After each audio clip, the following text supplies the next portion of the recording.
Well, hello everyone, and welcome to Satsang. It's great to be here with you. It's been 3 weeks. It was only supposed to be two, but last week it was not working all that well for me, and it took me a while to recover from whatever it was. But anyway, I'm back, and I'm very glad to be here with you all, and glad to see so many people are anxious for satsang. You showed up. You showed up early and had little conversations with one another. I saw that. Anyway, the subject I chose to just kind of go off on today, or it chose me. I'm not really sure which.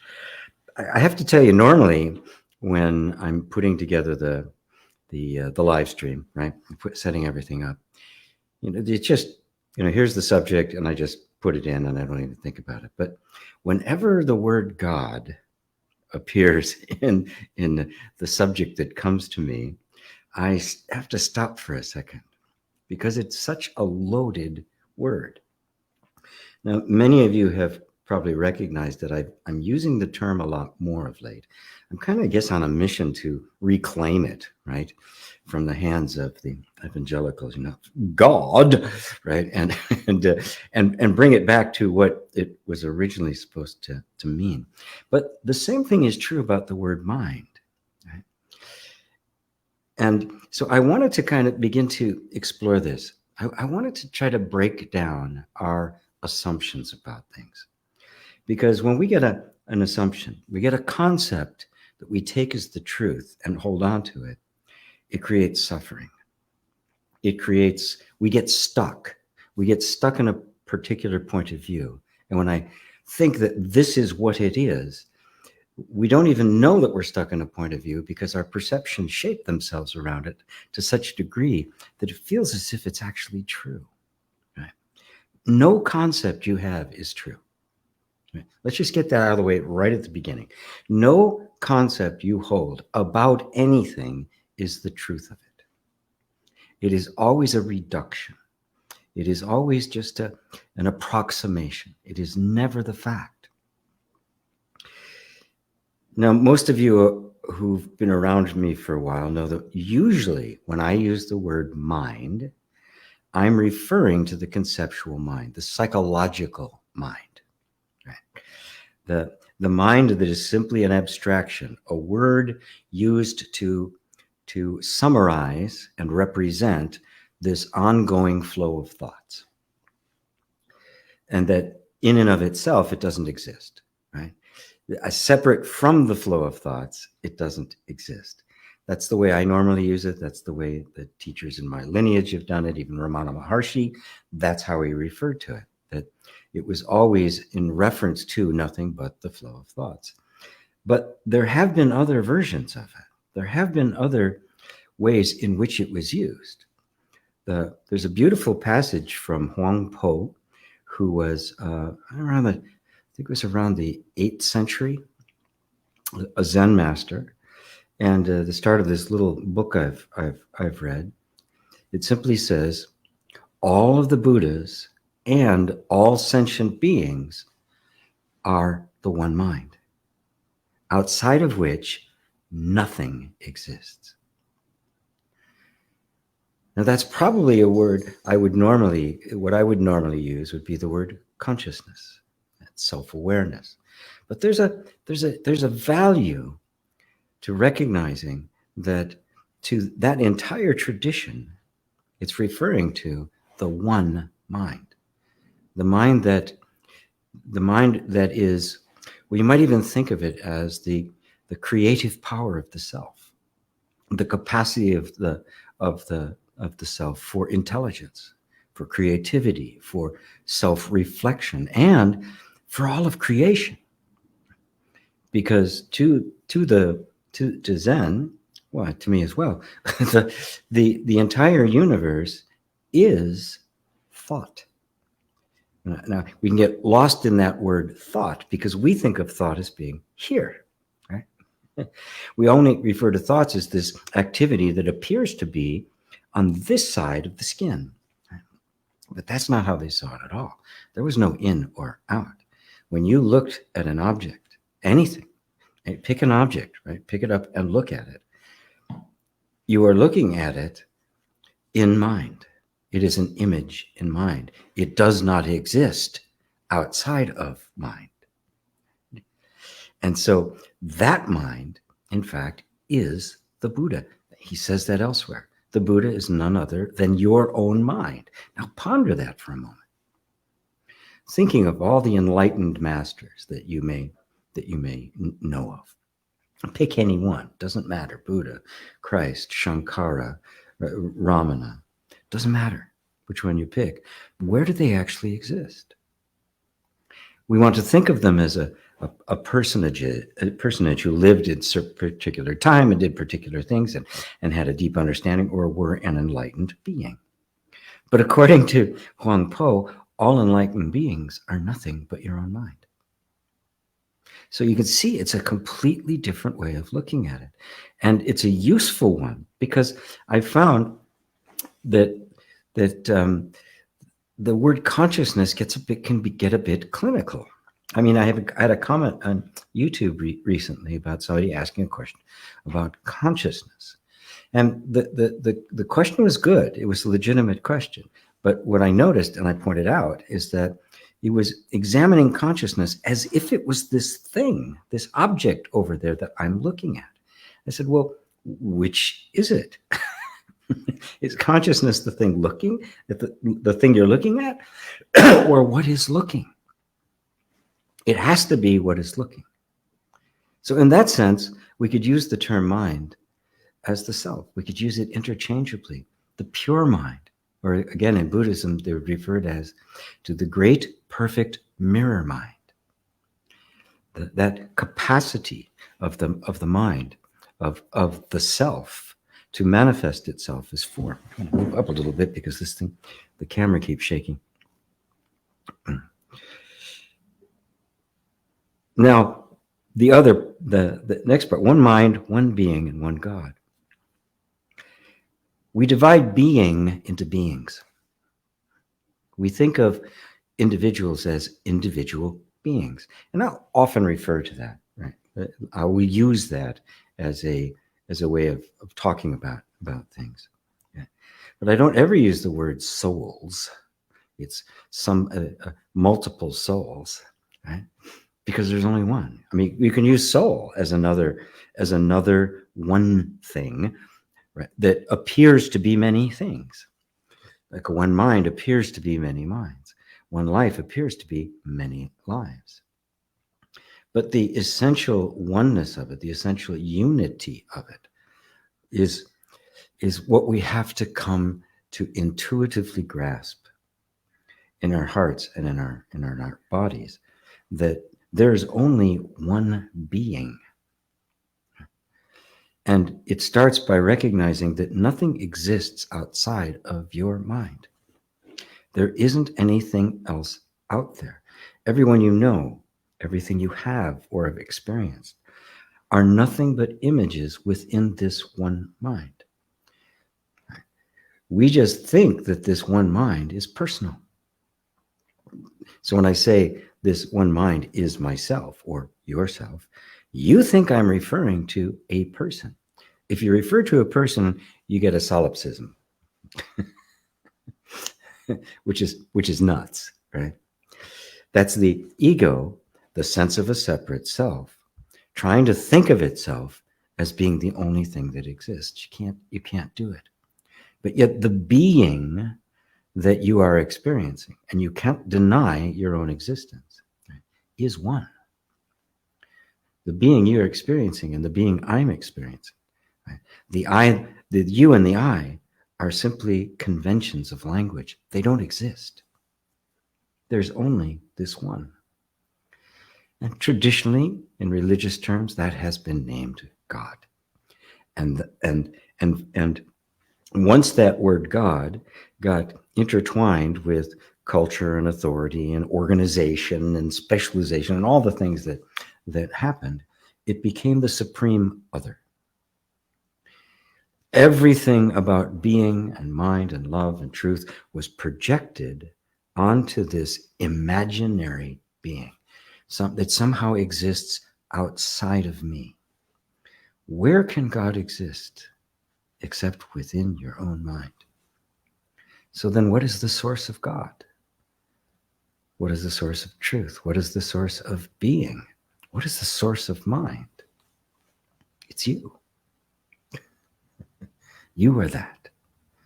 Inconceivable, irreducible, indivisible. You cannot know it or fathom it. But you can look around and see it is all myself. It says in, I can't remember which Gita it's in.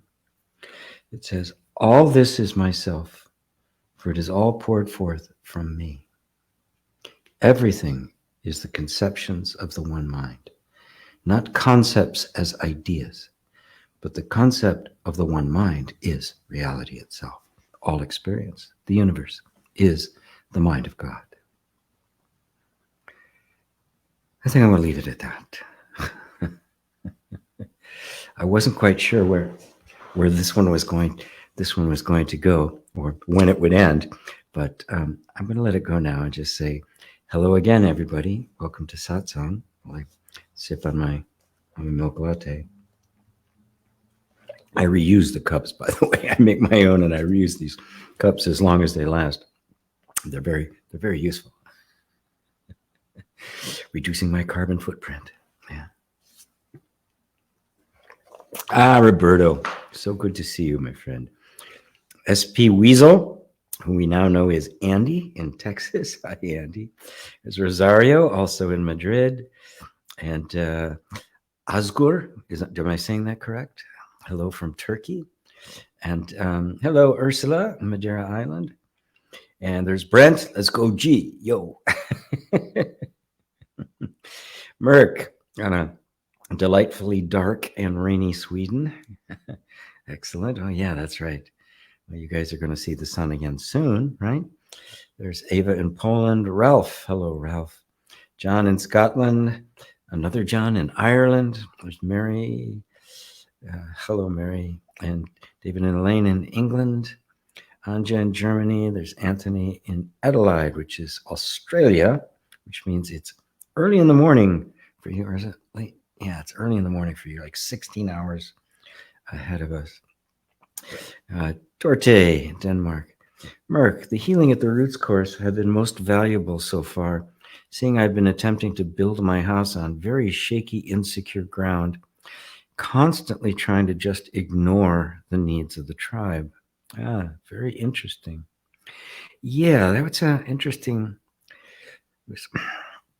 It's an interesting approach to healing because you want to get to the root of it all. I mean, that's what non-duality is. Non-duality, which, by the way, I've just finished a book called Not To, which is this whole process of non-duality. It's been edited. I've got a couple of people who have read it now, so I'm going to be releasing it in the next maybe week or so, also as an audio book. Because all of this derives from all genuine healing is actually not healing at all. It's a recognition of what's already here. And it's inclusive. It doesn't exclude anything. A lot of spirituality tries to explain things away. It's all an illusion. There's nobody here. There's nothing you have to do. You don't have to take any action, which in fact is true. Right? It doesn't mean that there's nothing here. It doesn't mean that action doesn't happen. It doesn't mean that there is something that there's an illusion projected on. It means that something is, and that something must include everything. As I said earlier, the one mind includes the whole universe. You can't exclude it. That's why Huang Po said, the beings, the enlightened beings, Buddhas, right? And the ignorant, the unenlightened, the delusional are all the one mind. They are no different. When you see them from this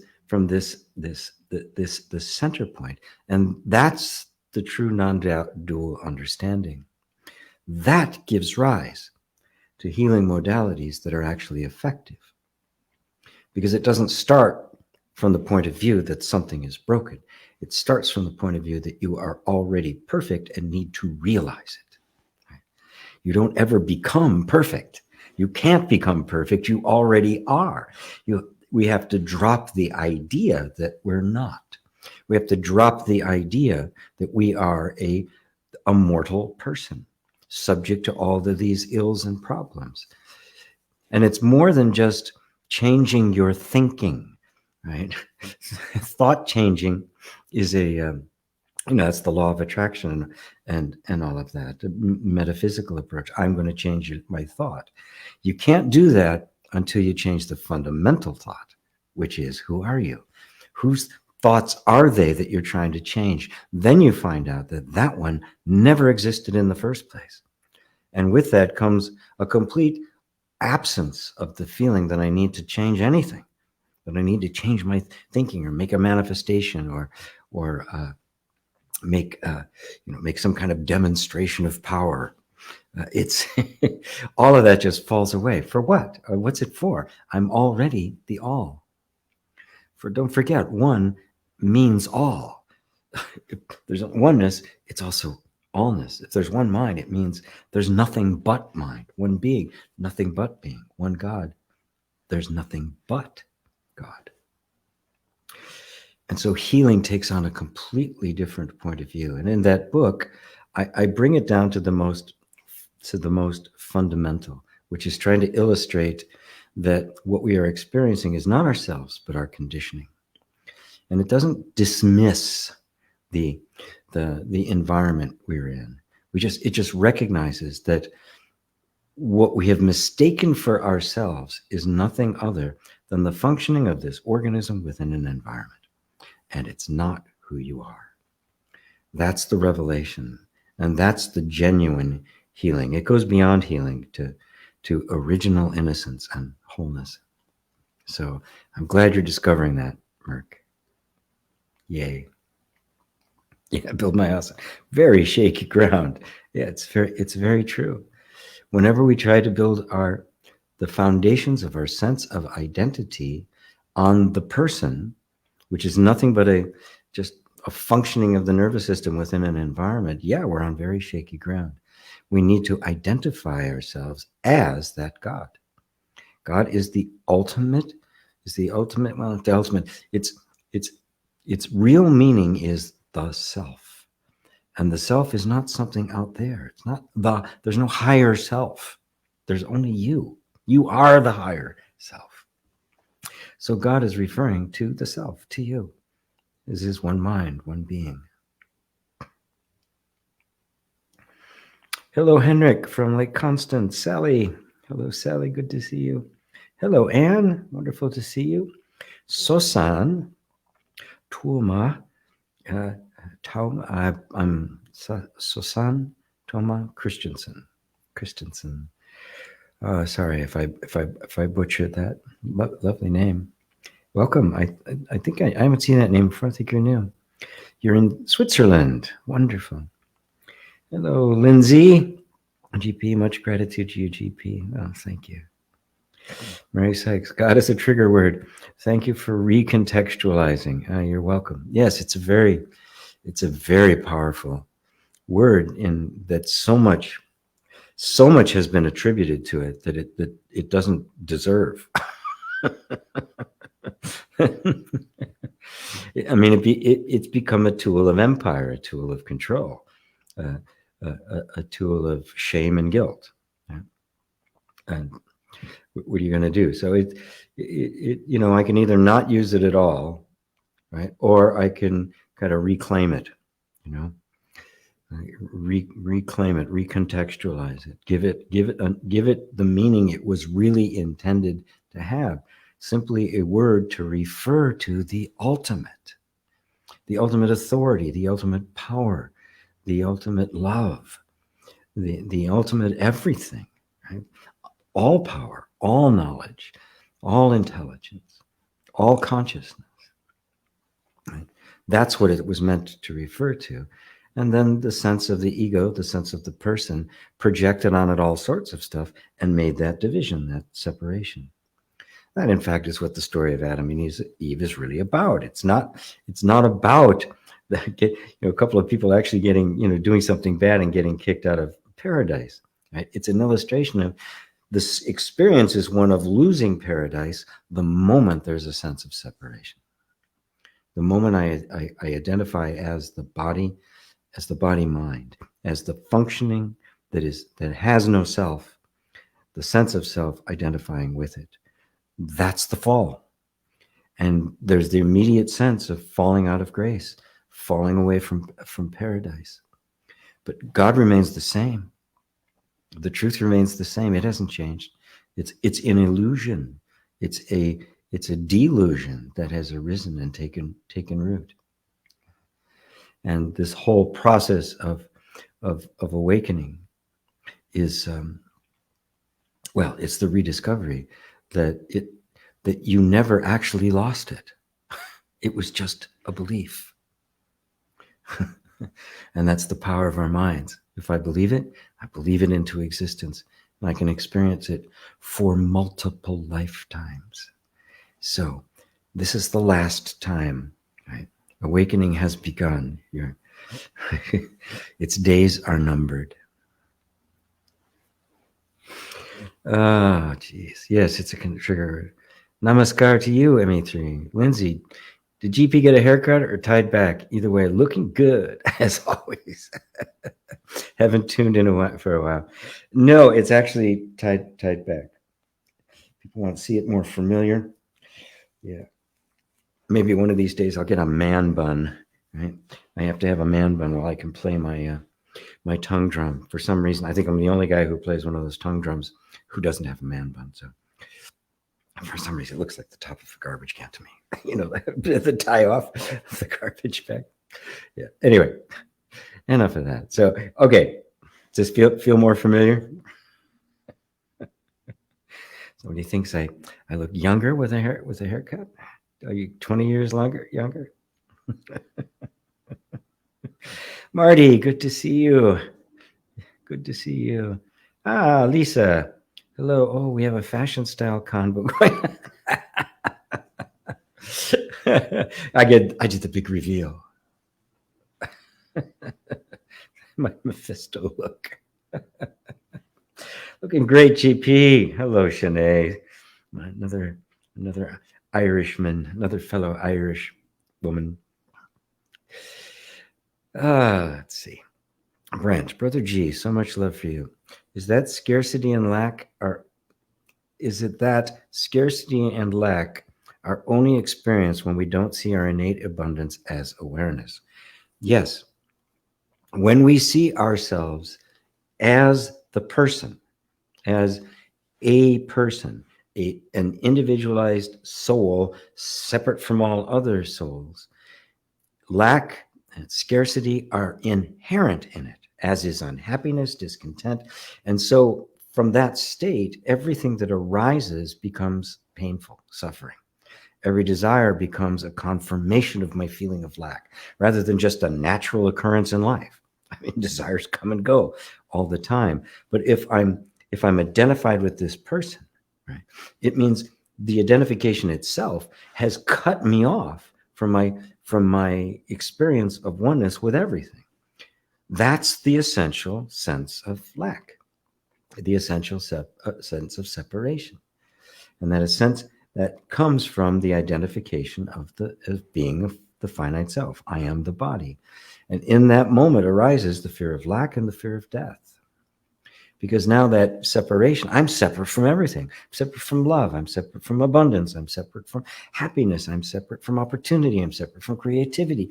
It's a sense of separation that emerges, and it's not real. And this is where we get back to. There's no way you can heal it in the traditional sense of bringing it back together or reconnecting, because you can't reconnect to something you were never disconnected from in the first place.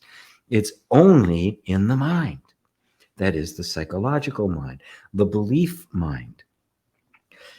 And so that sense believed, because of the creative power of mind, creates an entire life where that appears to be the truth.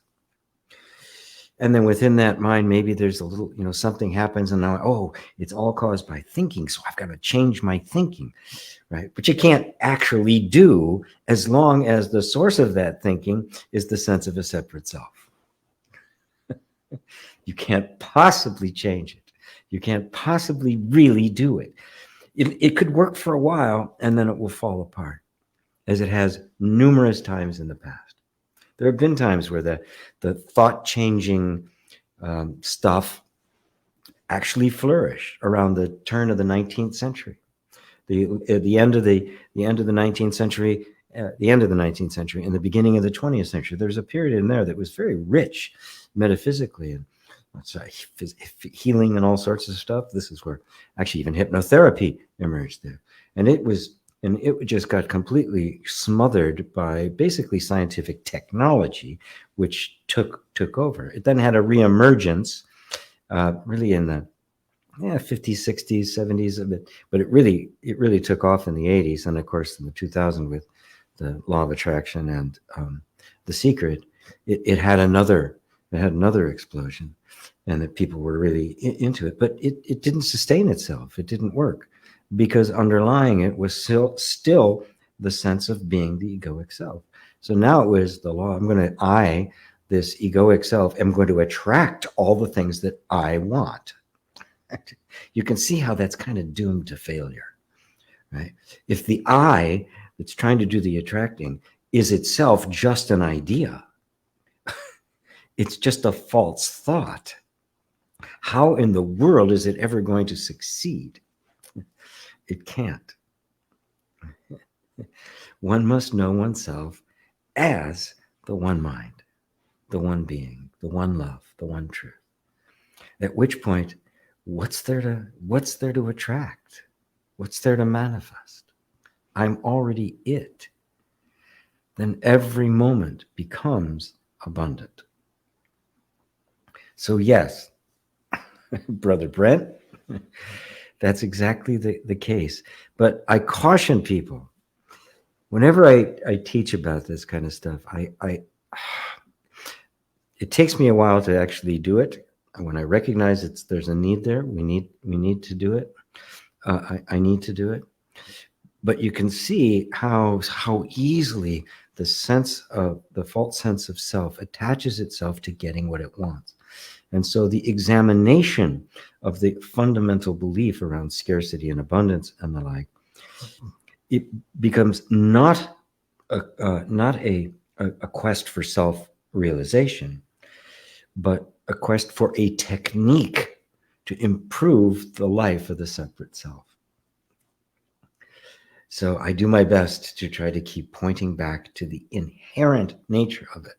And you can't possibly hold on to the sense of abundance until you recognize yourself as the pure awareness, and that abundance is an attribute of you, not something you can possibly attain. You can't attain it. You can't attain what you never lost.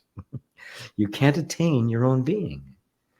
You can't attain yourself. You can't get up and walk over to yourself. And this is the thing that the normal discursive mind cannot grasp. It must be something other. And so you can see the psychological mind is based completely on the sense of separation, and that there's an I and there's an other. There is no other and there is no I. There is only the one being. And that one being, because of its oneness, doesn't even think of itself as I. It is beyond all categories and all language. You just are. Did I elucidate that a bit, Brent? Brench? Toy boat. Ida, hello. And fun English lessons. Saab in Paris, here with you, GP. Hello, Saab. In Paris. Oh, am I jealous? I haven't been there in 20 years. Oh, healing is a recognition of what's happened. Yes, it's a recognition of what is already. Healing's a misnomer because we have this idea of it as, it's another thing I should I want to redefine, I want to reclaim that term. It's a recognition of your wholeness.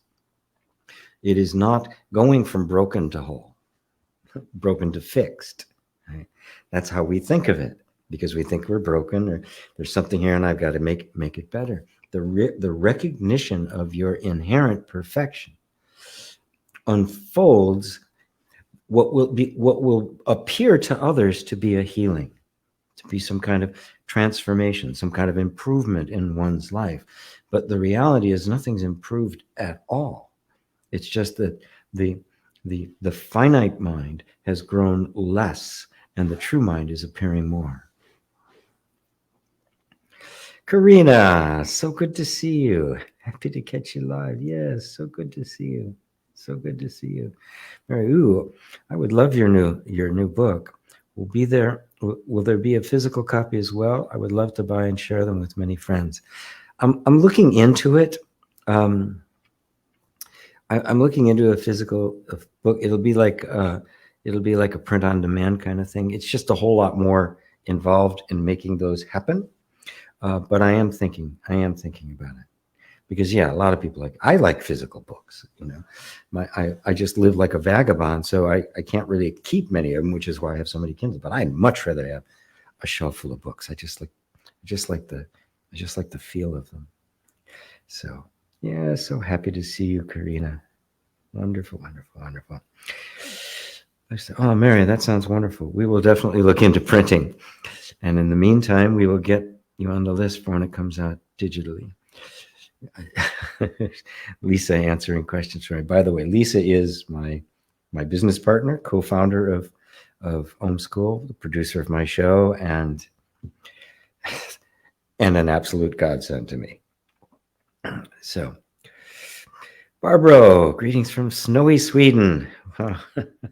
My Sweden contingency. Mary says, last night at a friend's house, I was told about a woman's mother being stopped from knowing her own power because her power was stronger than the ones that are holding her back. Continued. Where's the rest of this, Mary? Mary, I don't see the rest. It says continued. Is this a cliffhanger? Are you still writing it? Is this a cliffhanger? I guess so. Shall I wait until I get the other half of it?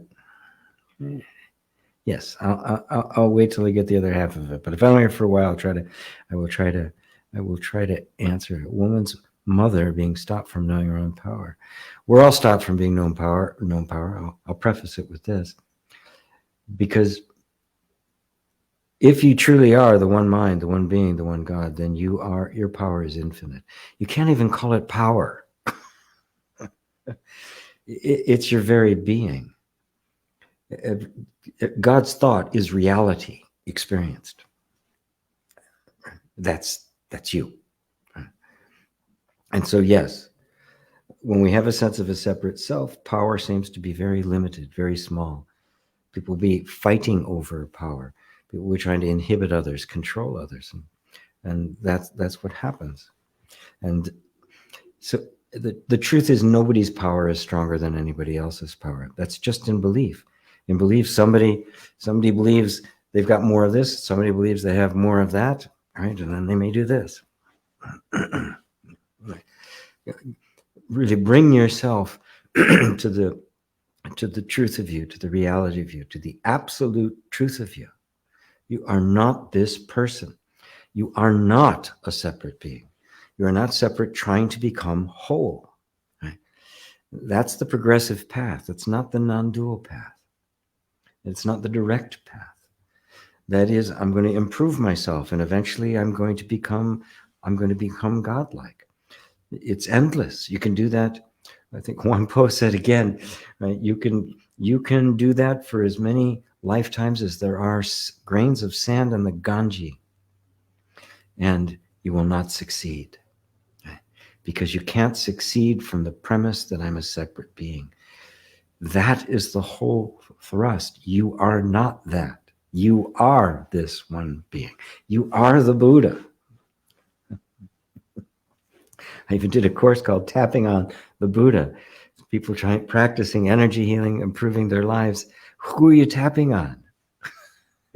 And if you realize that, you don't need to tap. You don't need anything. There's nothing more to correct. Anyway, hello, Babaji. Hello, Jennifer. Hello, Henrik. Yesterday evening came an idea to ask, what am I without the feeling of I amness? Because when I sleep, it's gone. So existence continues without that sense. Yes, without the sense of I amness, you are the absolute, because you still are.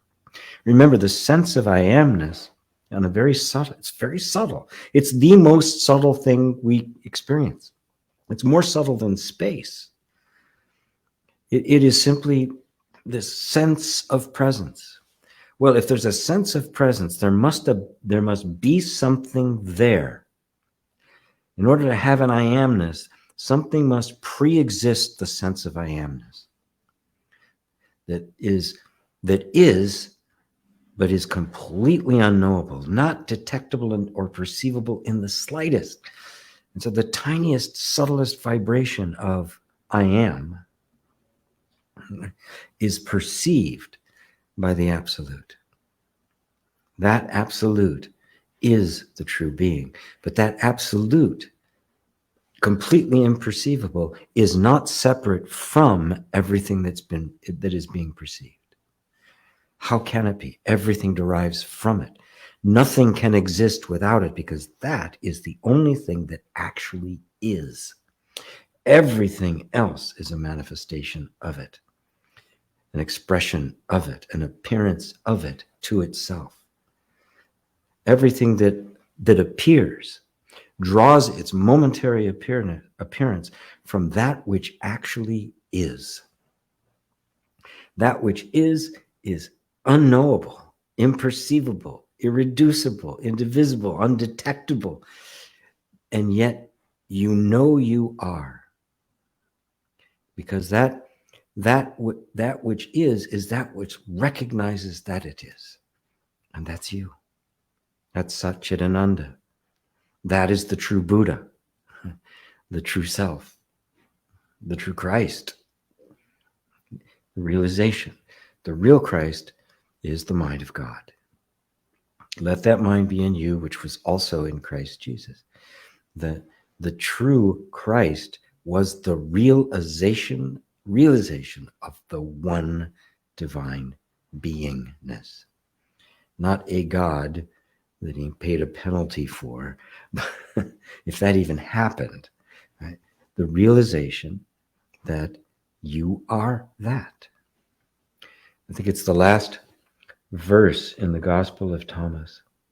Jesus says, "He who drinks of my mouth shall become as I am, and I shall be he."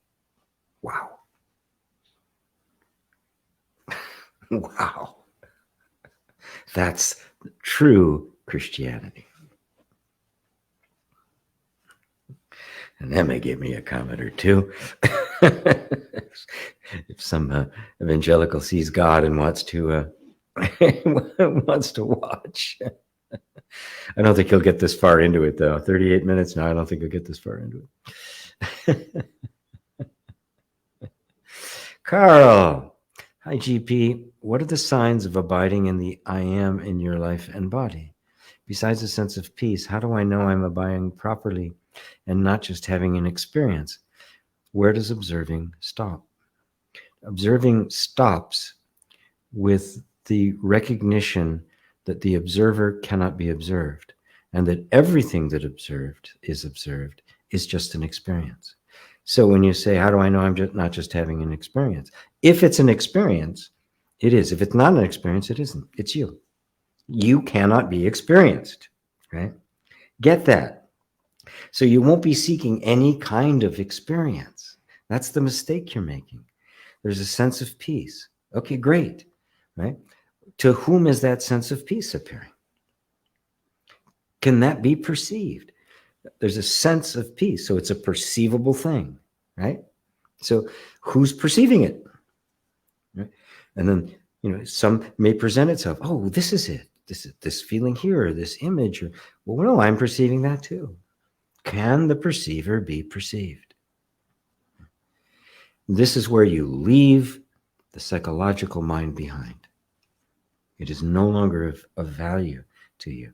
How do I know I'm abiding properly? You can't do anything else.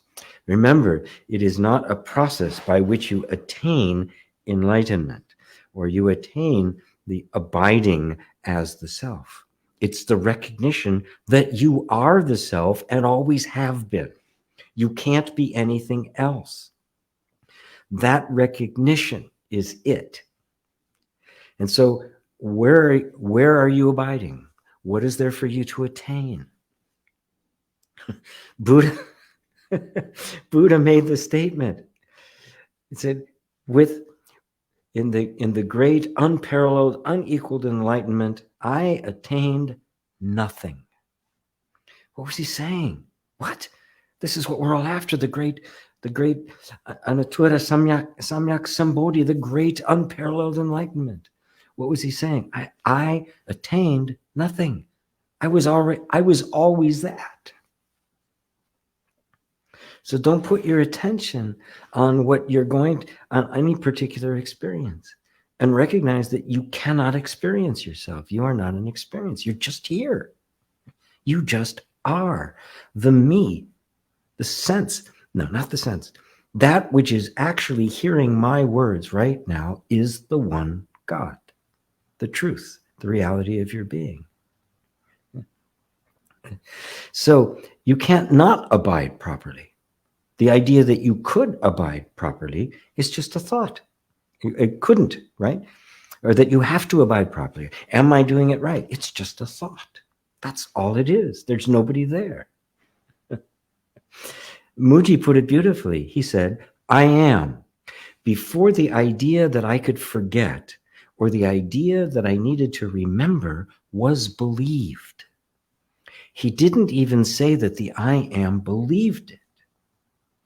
The idea of a believer of I'm not it, I need to pursue it, I need to get it, I need to become enlightened. Even the sense that there is a believer of it is a belief. The believer and the belief are one.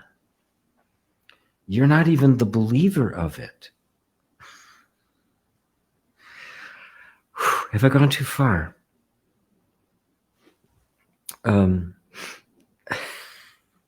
I don't know. I'm feeling very absolute today. I'm not. That's what I like about satsang. I don't have to step back and always just work with people as they are. Although questions come up, I'm good.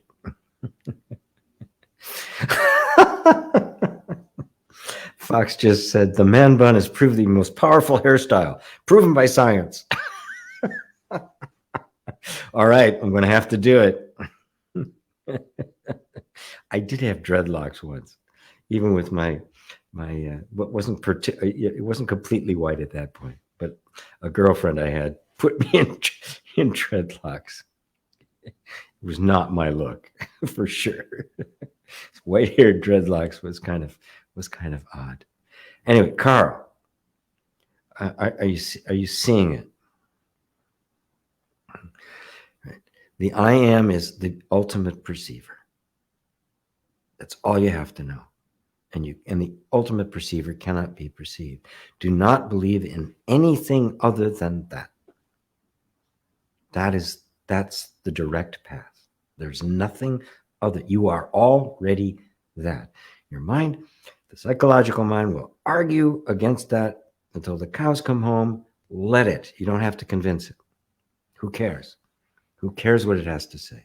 It's just babbling on. It's just a record playing. Great question, though. I'm so glad you brought it up. Scott. Hey, GP. So if I include everything, including I, the conditioned thoughts and emotions which I, consciousness, am aware of, this means I have no preference, goals, or agendas. I am complete. Yes, the I am has no preferences. It has no goals. It has no vested interest in anything. It has no agenda. It's pure awareness. pure awareness. Now, that doesn't mean that goals don't appear and positions show up, right? If you're, political positions, economic, decisions made during life, you just realize that there's nobody doing it. There's nobody making it. It's not it's that sense of a particular preference is just something that's appearing. It's just part of the conditioning in human life. But I have no vested interest in it. I don't own it. If it happens, great. If it doesn't happen, great. So the I am is completely free of all of that. Think of pure awareness as your eye. The eye is not deciding what light is going to get in and what's not. It's just collecting the light. It has no preference. It has no judgments. It has no interest, really. It's just collecting light. That's a good metaphor for pure awareness. It's simply, anything that gets in is already in, isn't it? Right? If awareness didn't want something in, it wouldn't be here. But everything just comes, right? And it doesn't matter what, or it doesn't matter where, it doesn't matter how big or how small. Boom, it's there. Because awareness is this just dimensionless awareness.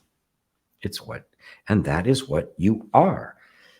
I have to use the word awareness, and then immediately our minds go, oh, we're talking about awareness, and now we're looking at awareness. But it's you. It is you. The real you has no preferences, has no vested interest in any outcome. It sets no goals. It makes no plans. And so there's no identification with any of that. But it is still one with. You don't dismiss all that stuff, because that becomes the ego says, okay, I'm not going to make any plans. I'm not going to make any goals. That's the ego trying to be the self, appropriating non-dual language to try to acquire something. Right? You're not any of this stuff. You're open. All of it can happen. And at the same time, none of it can be there without you.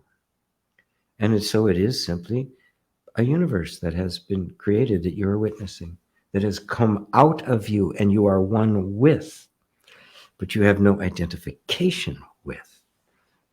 It is simply the appearance of you in form. Does that answer it for you, Scott? Did that get it? It's cool. Wow. They're beginning to, let's see, where did I, oh, there you are, there. Great, with hair tied back. Well, thank you. Thank you, Shanae. That's great. I should listen to people who have more style sense than I do, because I have none. And man bun proven to be powerful, proven by science. Ella, hello, good to see you. Peter in Italy, hello, Peter. Recognizing the difference between requesting a technique or the actual awareness, says Lisa. Yes, continuing. The difference between a technique, which is an attempt to make a change take place, and the recognition of what you actually are.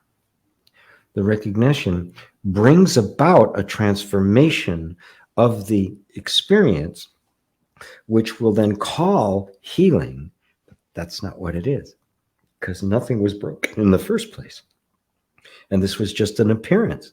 It was appearance of the dominant thought at the time. When that's gone, the appearance changes. Oh, Scott continued. When you say, see, and recognize conditioning to find beneath what is real, I guess there could not be a preference, but just an understanding of the illusion and unsatisfactoriness of it. Yes.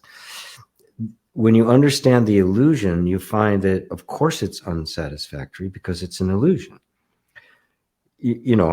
I'm never going to get a drink of water from that mirage. Once the illusion is gone, I drop it. And you realize that the unsatisfactoriness was a result of the fact of trying to get from something what it couldn't give, trying to make a reality of something that is only an appearance of reality, a fluctuating appearance of reality, by the way. What it appears is never the substance of it. It's the shadow of it. It's a reflection of it. It's the moon reflected on the water. When the mind is still and peaceful, you see the moon perfectly, but the reflection is never the moon. The universe is a reflection of yourself. It is not a thing. You can't get anything from it any more than you can go on a date with an image in a mirror. You can't do it. There's nothing there to get.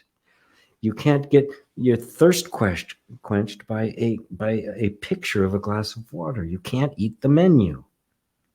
It is an appearance. I'm drawing your attention to that which is not an appearance, that which is the substance of everything that does appear.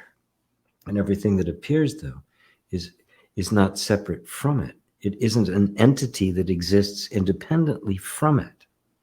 There's no entity there at all, any more than there's an entity in the mirage in the desert. There's just heat and sun and light. And where do they all come from? They originate with the perceiver of them. There is no out there. There is no world. There's no universe. That is, there's no universe separate from the mind of God, thinking about itself, and the resulting thinking is the universe.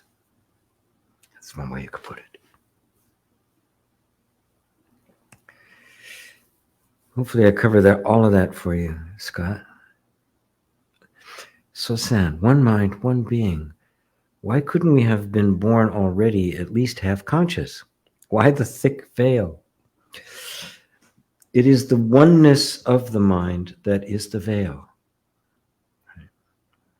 Look carefully, Susan. Look carefully. You see the veil. Right? Is the veil, the sense of a veil means it's hiding something from me. But where are you? Which side of the veil are you on? Right? Is it actually hiding you from you? Could it hide you from you? The one that sees the veil. There's just this belief that somehow the one I'm seeking is on the other side of the veil. But isn't it yourself that you're seeking? Aren't you the one looking at the veil? So you see the idea that I've been made separate and I've got to somehow become rejoined with myself. And to do that, I've got to get past this veil. That is the veil. That belief is the veil, that you are something other than the one looking. What you are looking for is where you are looking from.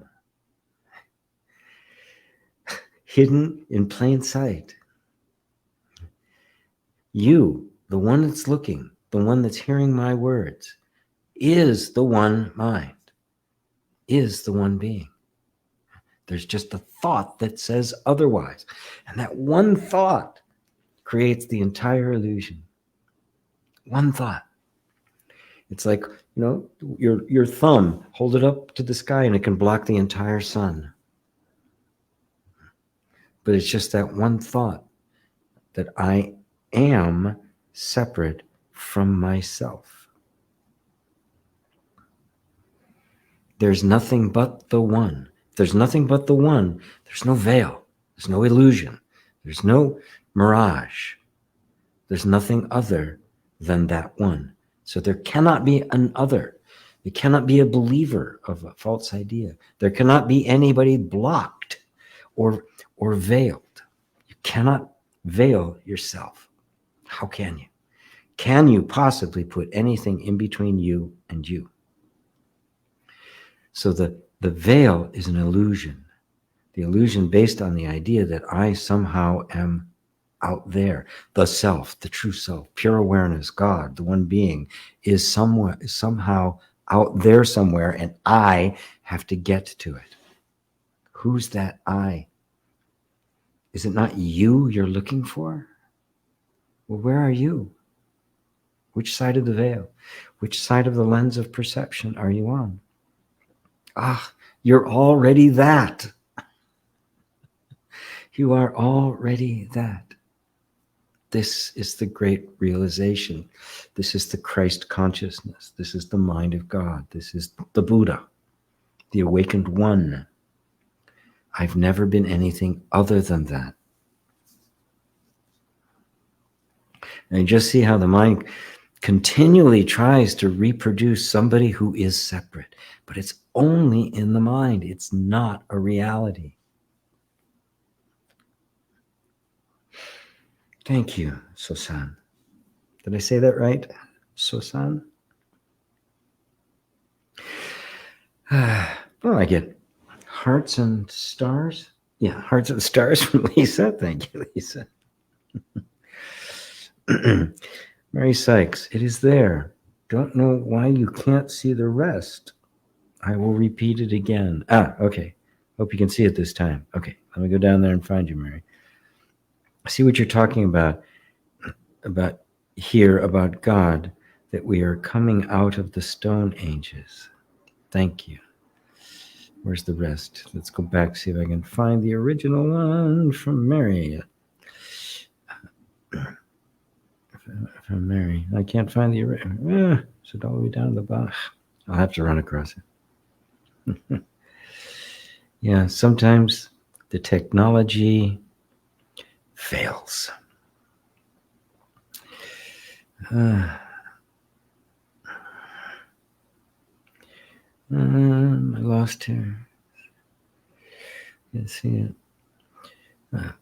Oscar, you are not a separate being trying to become whole. Yeah. The belief is that we are. And if I believe that I am, then that's what I experience. But if you want to take it all the way, even the one who believes that is a perception. You're not even the believer. Hopefully I haven't gone too far on that one. Wow, man. Yeah. Here about God, that we are coming out of the Stone Ages. We are coming out of we're finally outgrowing the Bronze Age, right? The sense of a separate self, which was most acute in the Abrahamic religions, which became the most materialistic religions in the history of the planet. But you have that in those that are not so aggressive, like Hinduism and the like. But yes, we're coming out of that at long last. Ella, GP, can you elaborate? Drinking from Jesus' mouth, words? Yeah, I mean, it's just a beautiful expression. The out of the mouth of babes you have perfected praise, and there's the Jesus himself on being tempted, right? Turn these stones into bread. He says, man shall not live by bread alone, but by every word that comes from the mouth of God. And so when he's drinking of my mouth, he's talking about God. He's not talking about a person. And he who drinks from my mouth will become as I, God, am, and I shall be he. I, God, will be him, her. You follow? We have Jesus' words, we think of it in terms of the person, right? Again, our sense of personhood projecting on what in fact was the appearance of God, as everything is, speaking as God, right? But then misinterpreted to be a person. When Christ said I, he was not referring to the body. He was not referring to this person. I and my Father are one. If you've seen me, you have seen the Father. He who drinks of my mouth shall become as I am. I go unto my Father. I mean, all over the place, he says it, but it's been interpreted to be a person, right? An isolated, separate person. Of course, that's what the ego is going to project on it. It's going to project a person and then invent this elaborate and horrid mythology and religious practices, right? Right, to justify, cruelty and hatred and all sorts of other horrible things. One quick second.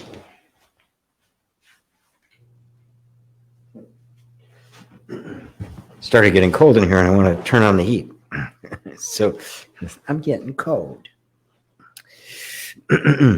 So let's see. Does that help, Ella? Or everybody, actually. I mean, it's the name. That's what Paul meant. Let that mind be in you, which was also in Christ Jesus. That's what about the mind of God. And it just got, the disciples understood very little of what he was saying. It seemed the day of Pentecost, it seemed like some of them got it, right? That the revelation took place. But even then, afterwards, the writings are kind of sporadic. There was kind of this vacillation between trying to prove that he was the Jewish Messiah and going through all sorts of weird stuff in order to try to do that, none of which were actually real, and just kind of evolving over time from being, for them, the guy who was going to be the next king of Israel, going to kick out the Romans, and they're going to reestablish Israel as a nation. Once it didn't happen, well, now what do we do, right? And it just kind of evolved, right, from just somebody ordained by God, right, for a mission, to somebody who earned a place in heaven at the right hand of God, to somebody who actually came from God to God. It's a clear progression that had happened over the following 200 years. And so you could see it was just an idea about it. It was a projection of the false sense of self. He was never talking about that. So again, I may get some nasty comments by Christians, especially if I bring this one out as an excerpt and mention the word Jesus. Fortunately, I don't get them that many.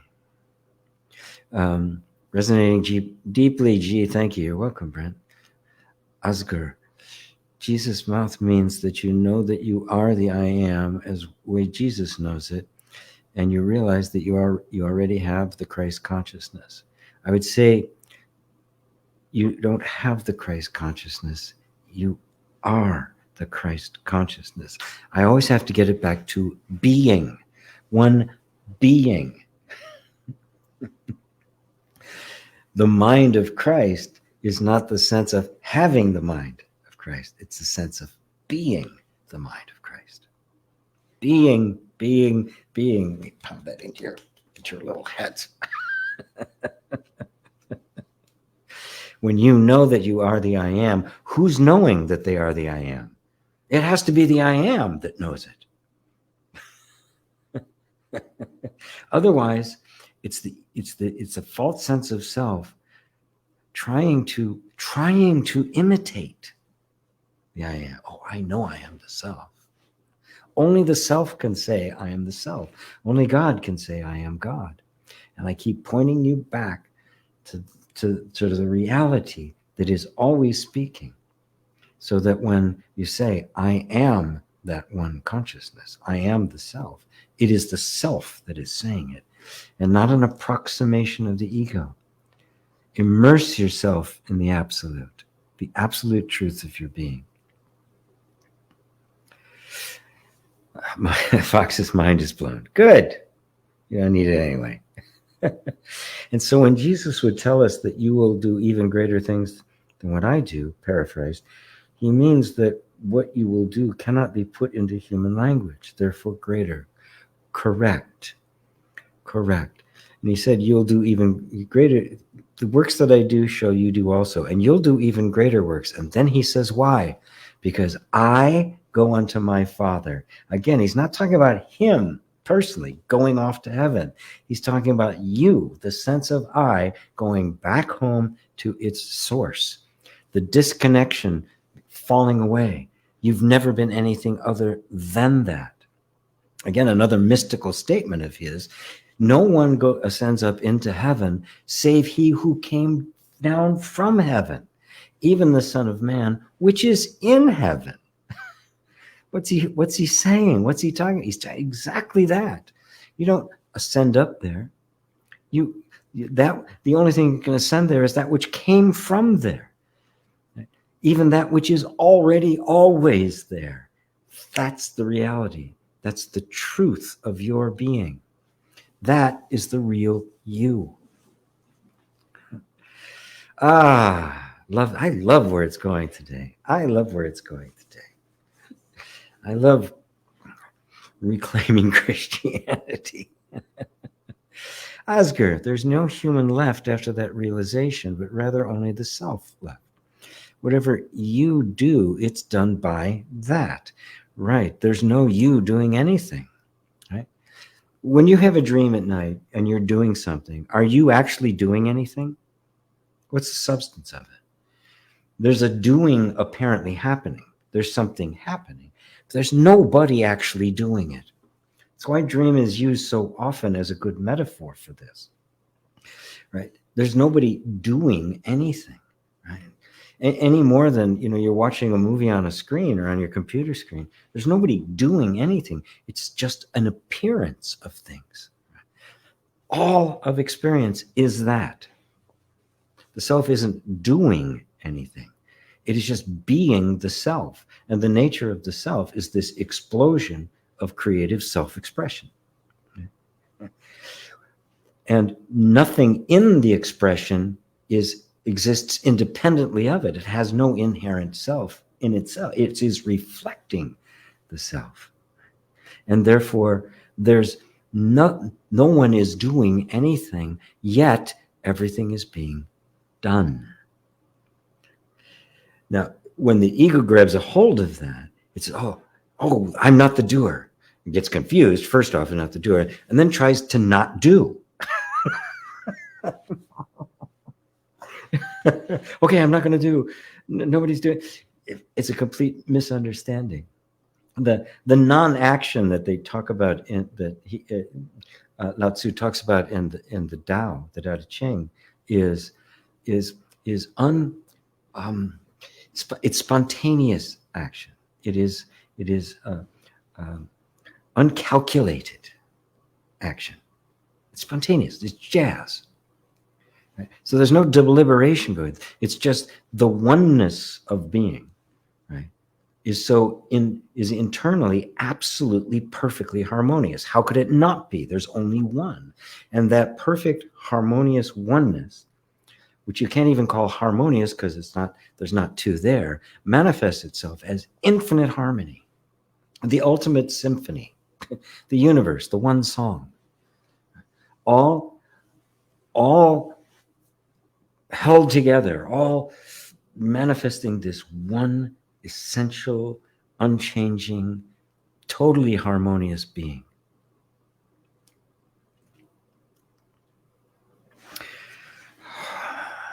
So whatever you do, yes, the you that appears is not doing anything. It's just the way it appears. Any more than the guy in your dream is actually doing anything. It's all just appearances. Find that which is not an appearance. That's why it's greater. Amen. There's no out because there's no in. Very good. Yes. There's not even an inner and an outer. Yeah, that too is just, it's a convention. So I talk about inward, focusing your attention inward. You begin to realize that, what is it? That the wall between in and out disappears. There isn't an in or an out. Just a reference point. It's a language convention we have to use temporarily.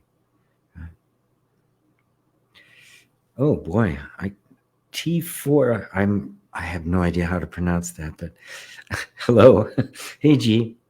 Wondering how we can perform creative things we give entirely to the creator self without understanding it ourselves, like you did with coding and many musicians and artists do.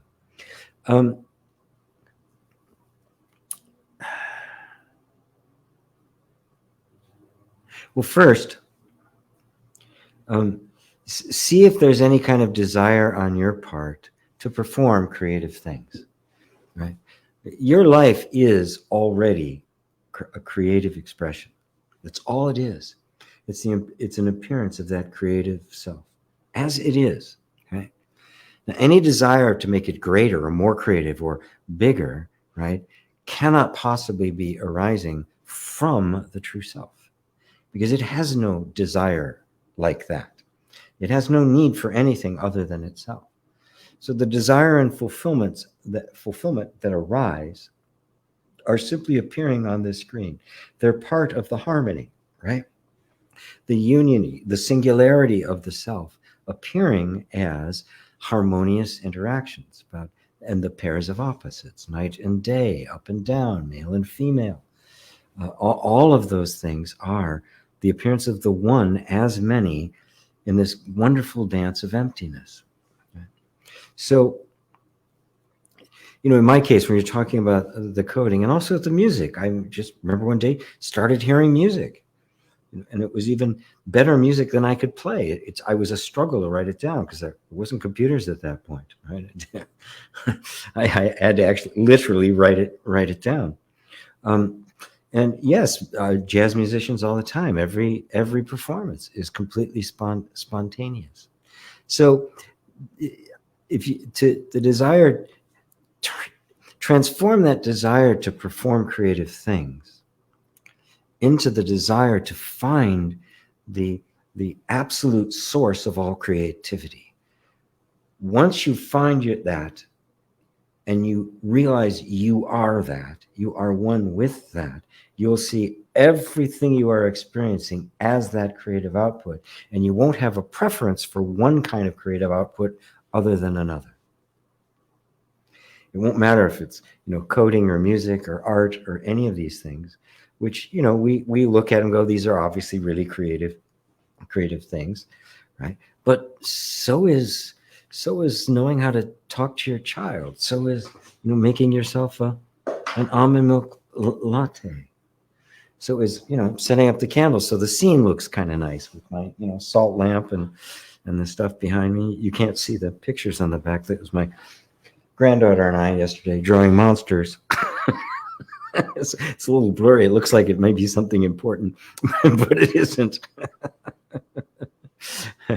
Right? All creative, right? And the one on, that one there is mine. I'm terrible at that kind of stuff, but but that's creative, isn't it? Right?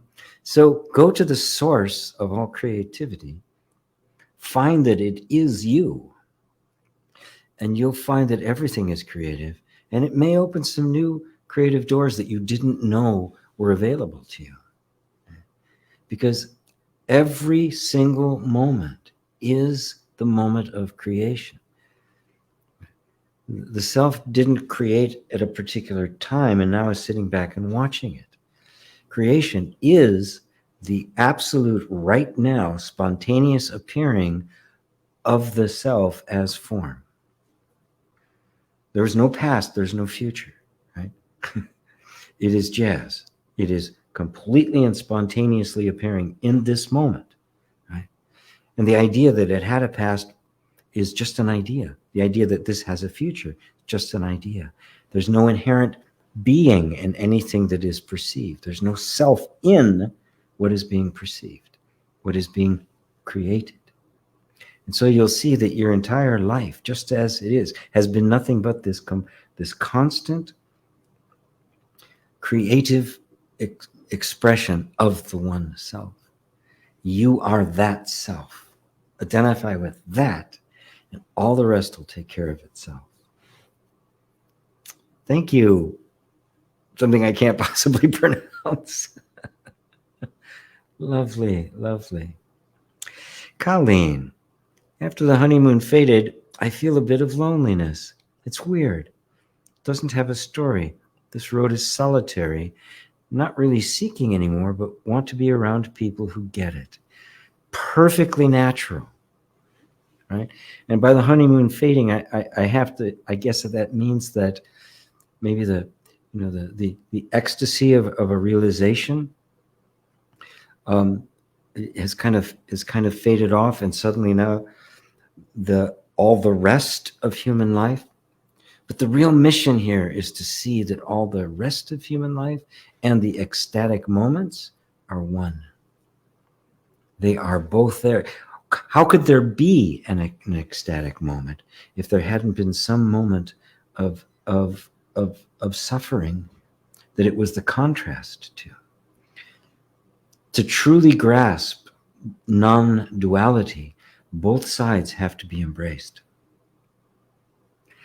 Both the sadness and the ecstasy, the loneliness and the intimacy, right? The solitude and the celebration of unity, of friendship, of the Sangha. Right? When you see that the self and enlightenment is neither one nor the other, but transcends both and embraces both, you've stepped into the true realm of the non-dual, of the not two. Remember I said in the beginning, both the enlightened beings, all the Buddhas and sages of all time, and all the sentient beings, from the salamander, the banana slug, or the deluded human, are all the one mind. If you make any distinction whatsoever, you've limited the self. You've given it a preference. It is one. It is all the one. Even the stuff that we just can't understand why it's happening. Embrace it all as yourself. This is a great realization. The first major awakening, even an awakening that sticks, right? That stays, the aperture opens. It's the sense that there's nothing but myself. There's nothing but God. There is absolutely nothing else. It's ecstatic. And then you notice all around you are suffering beings. Well, if there's nothing other than that one, and I am that one, then these suffering beings are me. This is my suffering. That recognition is the birth of the bodhisattva, the one who's no longer, oh, it's all me. And now, in myself, I am bringing all sentient beings out of suffering. Not because there are a reality of sentient beings, but because they're all me. And I'm embracing all of it. The first is the enlightenment of the mind. The second is the enlightenment of the heart, which is the true oneness of all being, the ultimate of which becomes simply the ordinary human being. The total embrace of the ordinary human being. Or as Buddha put it, the ordinary human being is the Buddha. You are the Buddha. Beautiful, Colleen. Thank you. Thank you, thank you, thank you. Andrew, as we accountants continually tell the client when they query the bill, it is what it is. Hi, Lamont. Hello to you too. Why is the I-amness vibration not as powerful as the other vibrations? It's simply the most subtle. It's just the most subtle, right? It is actually the vibration that everything else is made of. You can think of the I am, the I amness as Om, which is the source of all sound. I am is the source of all manifestation. It is the manifestation. Every vibration, those that seem really rock solid and gross to those that are incredibly subtle, are all different vibrations of the I am. And the I am itself is the firstborn of the Father, which is the absolute. And so it is, it's like when they split the atom, suddenly we have the atomic bomb, right? The tiniest little thing appears to be not powerful, but then you find out it is. Right? It's the same thing. The I am, which appears to be just this subtle, passive energy, is in fact the source of everything else. Everything else is just a different vibration of that single thing. And it itself is the firstborn. It is the manifestation or the expression of that which is beyond all, which is not a vibration. It is not even the I amness. Is that answered for you, Lamont? Scott, still hard to reconcile I, no vested interest in outcomes, and simultaneously I am a separate I with a vested interest and desire to help reduce suffering in the world. Just stay with that desire to reduce suffering in the world. That's fine, right? Don't try to turn this into a game, because your mind can't solve this. It's too hard. It's too outside of it. Come back to that which is watching, right? And of course, isn't that I was just saying, that's all suffering is my suffering. So wanting to reduce suffering in the world, right? Why do you want to do that? Because the suffering of others is causing you suffering. You're not separate. And how do you reduce suffering in the world? Well, you start by reducing your own. And in that, finding the way in which suffering is reduced, you then become the vehicle for others' suffering to be reduced. And that's what's known as compassion.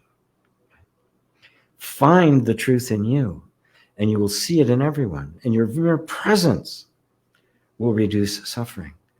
And those that are seeking, have consciously become aware that they are seeking the end of suffering, will find you. They go, whoa, dude, what have you got? So, and then just let go of the sense that somehow you have to reduce suffering in the world. Right? And just be with the desire to reduce suffering. And where does that come from? Well, it has to come from that pure heart of love. It's your nature as love that manifests as a desire to reduce suffering. Now, let's say all suffering in the world has been eliminated. Is that love now not there? Does it need the suffering to be love? Oh, ponder this deeply. And puzzle over it. Struggle with, really wrestle with this idea of an I as a pure I am, and this strong sense of the I with a vested interest in outcome. And some of those vested interests in outcome are very personal and material and gross, right? I want more money, or I want better this or that. And others are very rarefied and very beautiful. I want to reduce suffering in the world. I want to help as many people as I possibly can. Are they both not emanating from this same place? Is not the same consciousness aware of both? Of course it is. Right?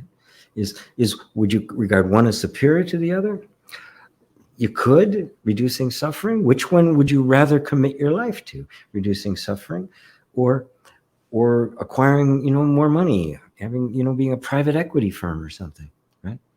And you don't have to even judge it. Which one feels more real to you? Well, that's the direction you go. Notice you could do that without judging anything, right? I'm just drawn to this.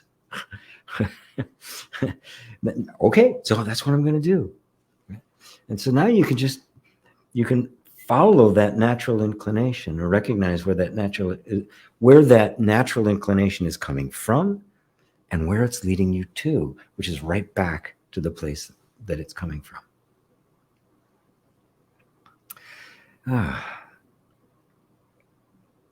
I'm really enjoying myself today. I'm loving these questions. Thank you all. I'm so loving this satsang. Please keep them coming. Hello, Dale. Dale tried his hardest to introduce me to the world of Bitcoin, but I was just too dense. But thanks for trying, Dale. Did I miss something? Oh, Scott, it was just there twice. Okay. I am that I am. Yes, you are that I am. Not the personal sense I am. You are that I am. The same I am that Moses ran across and said, oh, wait a minute. I am that I am. The burning bush, that's me. I'm the one that's burning. The voice inside the burning bush, that's me. And it manifested in his particular thing. Moses didn't exist either. It's another mythological character, but somebody wrote that, who saw that, and gave this story as a kind of a breadcrumb for us to follow, which you would in that world. If he'd been in India, wouldn't have had to. You could have just said it. Oops, there's Mahmoud talking to Oscar, Mahmoud talking to Asgar. And I think both of them are Turkish, so I can't understand what he said. Nicole, the moment you realize you have always been complete is something that can't quite be put into words. The realization of I am everything is the most amazing thing I never even could have imagined. You're God's. Yes. Beautiful. Yes. How can you put it into words? It doesn't have any. It's just me. It's the only word I like. It's my favorite word. What is it? It's me. Well, what's that? I don't know. I can't describe it. It's just me. Tell you what, find it out. We won't have to describe it. We'll just go have tea or a beer or something. Ye are God's. Yes. Mary Sykes. The talk last night about Prince's mother. So they were continue. It came up again. Where is the last of it, Mary? Mary. Oh, okay. The talk last night about a friend's mother being stopped by evil beings from knowing her own power because her power was stronger than the evil ones. So they were, if she continued to believe this, she would always feel powerless. And she is really convinced of this. Is there more to it? No. Okay, I think I got that. I got it. Okay. She believes herself to be controlled by evil spirits. It's your belief. That's all I can say. There are no objective beings at all. There's no evil spirits. There's no good spirits. There's no angels. There's no, please don't, those of you, don't turn me off yet. There are no ascended masters. There are no fifth dimensional beings. There are the experience of them, right? And it's okay to call them angels or interdimensional beings if you realize they're just myself. That's all there is to it. And there are many dimensions to life. There's all sorts of different dimensions, right? But there's no entities. There's no self other than the one self. So an angel can appear to me. It'll be me. It will be me appearing to myself. Now, the same is true by the idea of evil beings, evil spirits that can take us over, right? As long as there's a sense that there is an other, that other can be angelic or it can be a gargoyle. It can be an angel or it can be a demon. Okay? And it's all my own belief. But people get vested in those beliefs. Right? There might even, as I suspect with her, there's a particular sense of she has a reason to not exercise her own power, and it has nothing to do with the evil spirit. She doesn't want to. She likes the idea that somehow she's been singled out by these beings because she's so powerful. I can sense some ego identity in there too, that she's not just a hapless victim. There's a reason why she wants to hold on to this story. Right? And I could be wrong. I'm just kind of picking that thing up. Why it'd be very difficult to show her that no, it's all you. There's nobody there. There are no evil beings. There are no angelic beings, not as absolute realities, only as thought forms, only as influences within our own mind according to our own beliefs. Who are you? You are not somebody weak or powerful that needs to be dominated or celebrated. None of the above. David and Elaine, wonderful and fundamental satsang to start the new year. We are the Alpha and Omega and everything in between. Yes. Deep thanks and gratitude, G. Ella, Jesus' words, and that God talking is actually you. Yes, we just think it's a God out there. We projected ourselves onto the notion of an ultimate other. Nicole, the evolving consciousness. Well, strictly speaking, consciousness does not evolve. How can it? It's already absolute and infinite.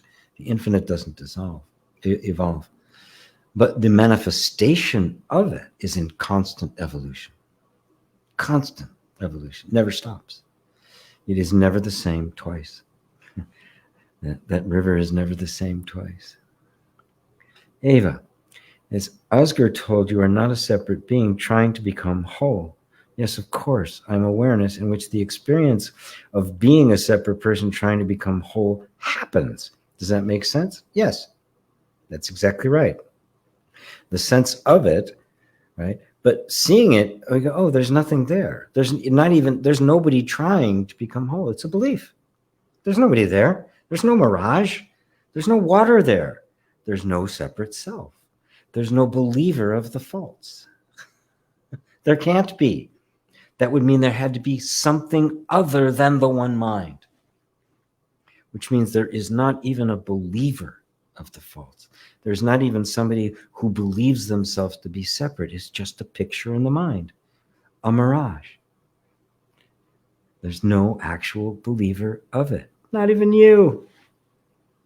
You can't be anything other than perfect. Sorry. There's nothing for you to attain.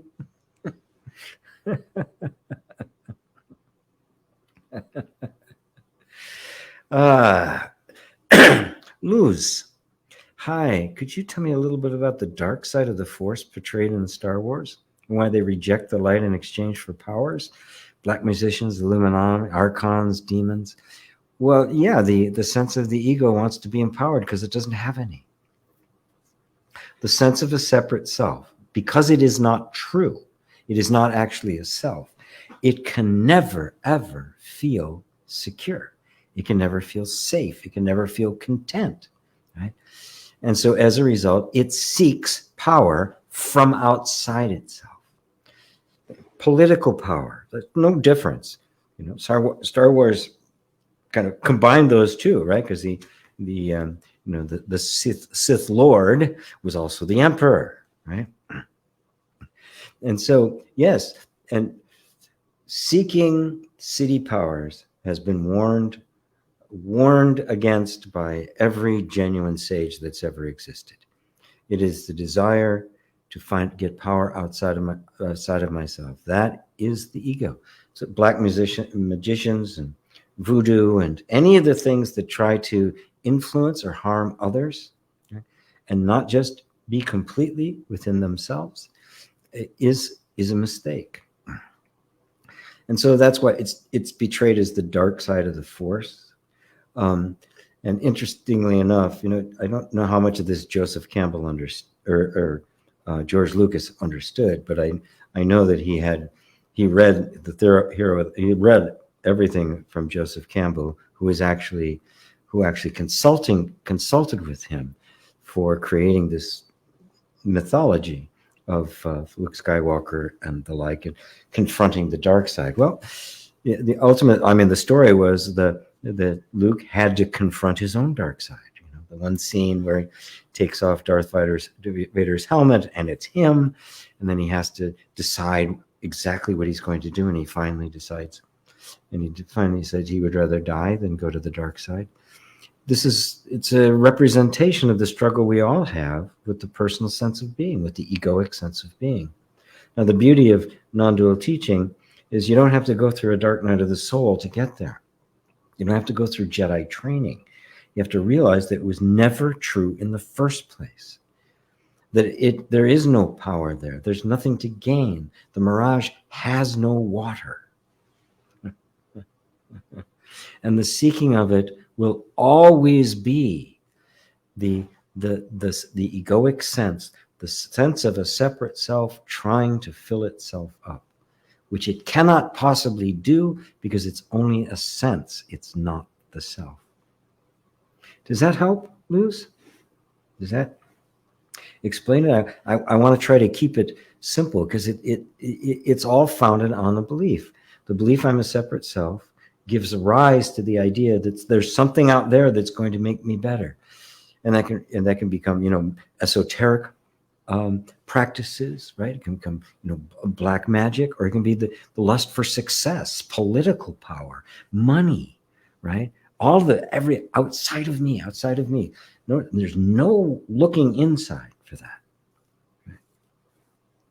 It's always some kind of esoteric power over other. The environment, my circumstances, even if it's more innocuous, it's not trying to hurt somebody, it's just trying to get something. You can see where it's all coming from the same place. And that sense isn't you. And that's why it gets, I can put it aside.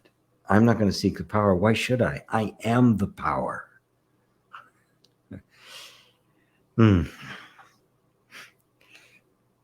Lindsay, that is a mystery to me. Yeah, you are a mystery to you. Right. That which is you are a mystery. You have to be. And I mean mystery or mysterious or mystic in the highest sense of the word. It means something that is just known. It is not a subject-object relationship. It's not one thing knowing another. It's me knowing me. So that's the mystery. I just am. I'm all of this. How? I don't know. Well, there is no how. It didn't come from someplace. It wasn't created. There was no God doing it. It's simply what is. Nothing gets more mysterious than that. It just is this way. Why? I don't know. It just is. But it sure is great. Lindsay, I want that. Lindsay, you are that. Yes. So you can't want what you already are. You can't want what you already have. I got this jug of water here, right? Oh, I want a jug of water. God, I really need a jug of water. I love you guys. I want to know that I am that. Well, this is how you do it. Thanks for the encouragement. Yeah, of course we do, right? So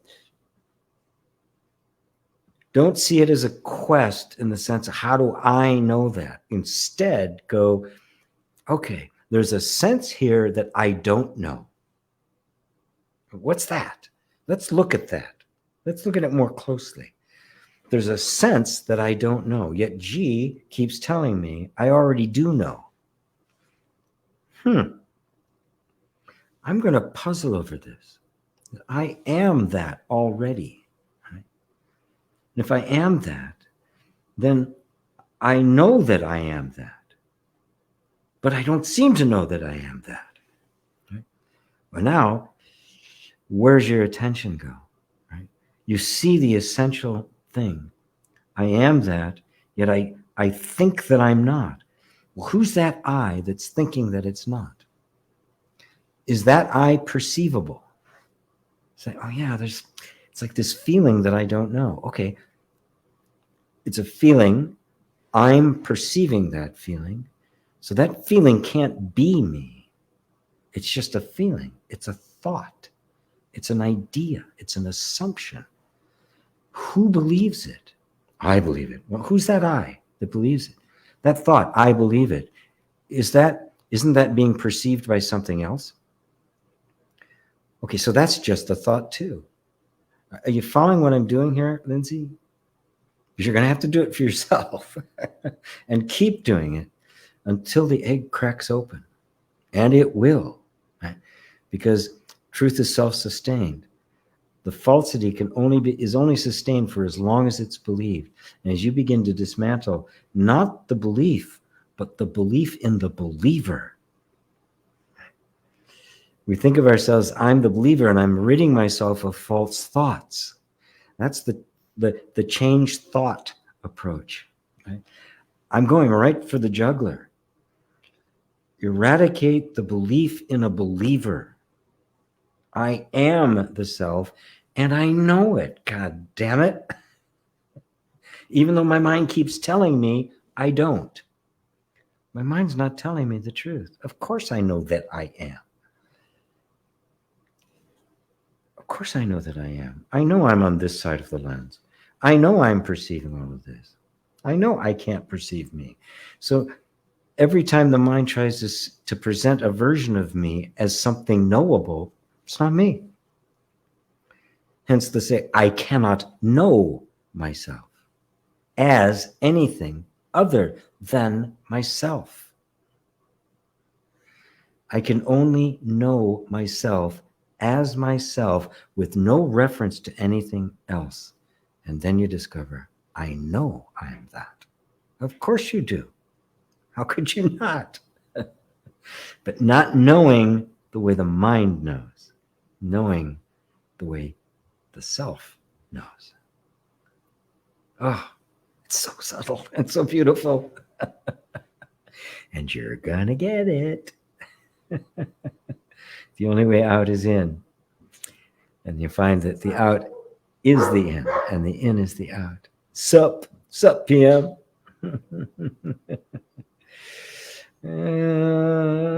Conversation going on. Wow, that's beautiful. It says T4I something 4 or T4LI something.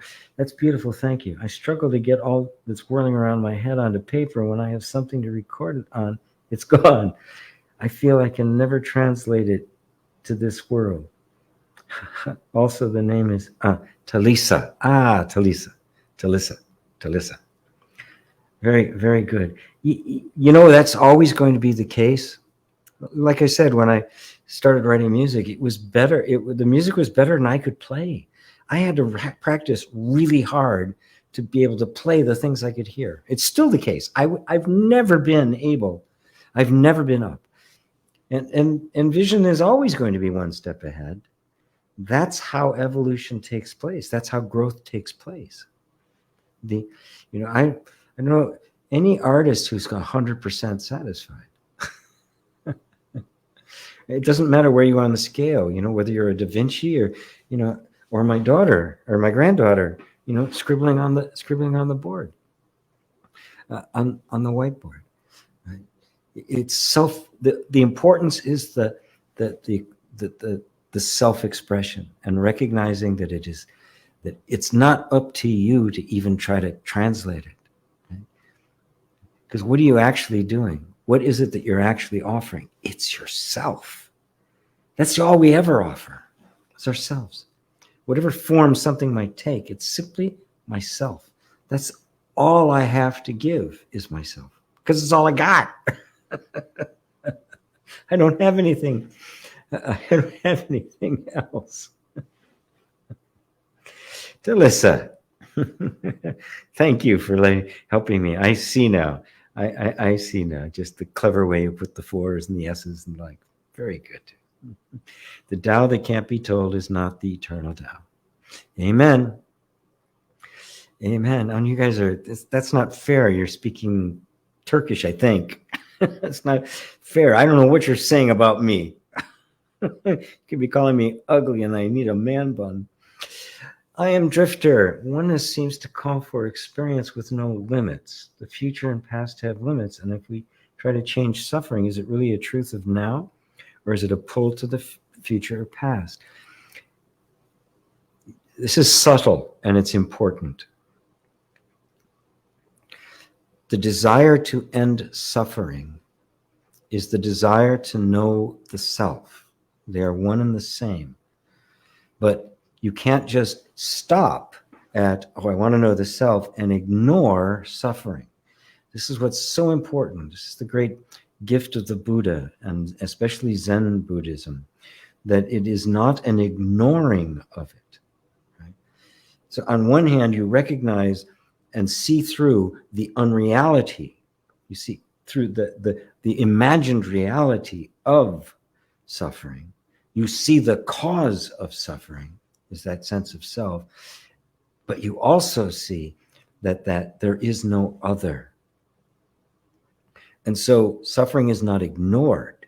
We do not become cold. This is not Neo-Aveda. This is not just saying, oh, it's all an illusion, so I don't need to care. It's who's going to go. And there's plenty of teachers that do it that way.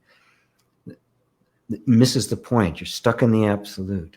We must embrace all suffering as my suffering and redeem it. That's the path of the Bodhisattva. Ending all suffering is any sense I have remaining that there's anything other than me, the one self, not the personal me, but the true me. And in there is no suffering. All of suffering disappears. It's the Bodhisattva vow. Suffering beings are numberless.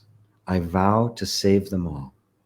And having saved all beings from suffering, no being has been saved. Pure mystical statement, but you get it. This is the path that leads. Remember, the Bodhisattva is the path that leads to Buddhahood. Just be it. You can't help but be it. Creative Revolution. Hello, Susanna. Nice lighting, G. This is trippy. I was having these thoughts today on my walk. Very good.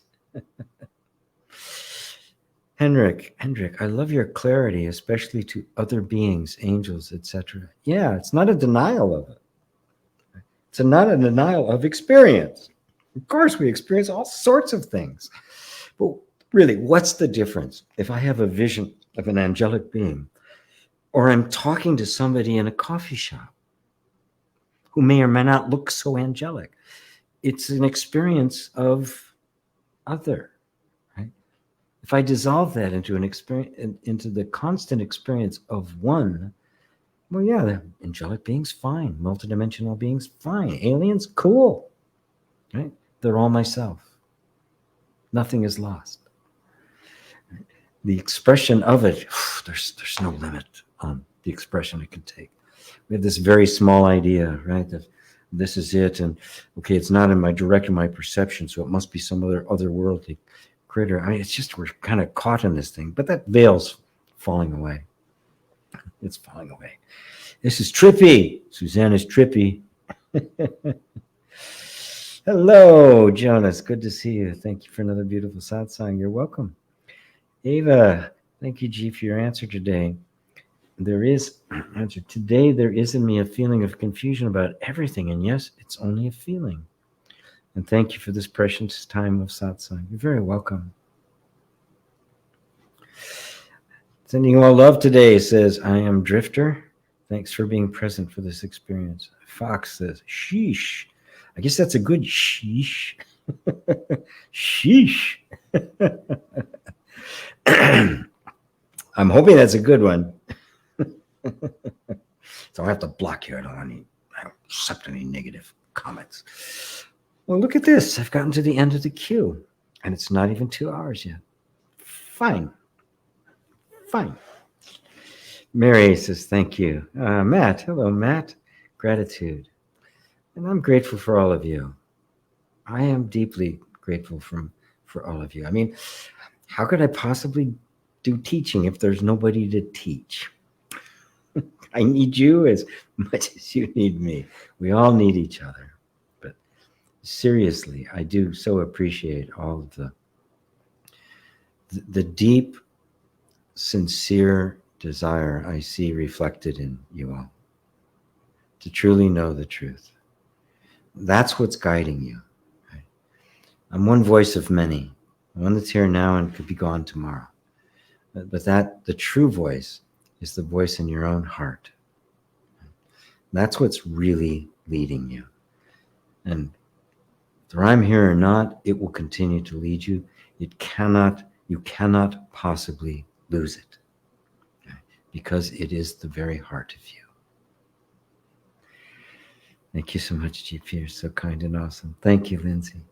Thank you very much. All right, all my dear friends. It is so good to be able to spend with you. I love it when you go for the juggler. Thank you, awake, not woke.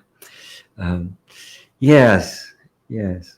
It's kind of sad to cut it back to every other week, but I just had to do it, and thanks to Lisa for helping me through it. So, thank you all so much. I love you all. Namaste.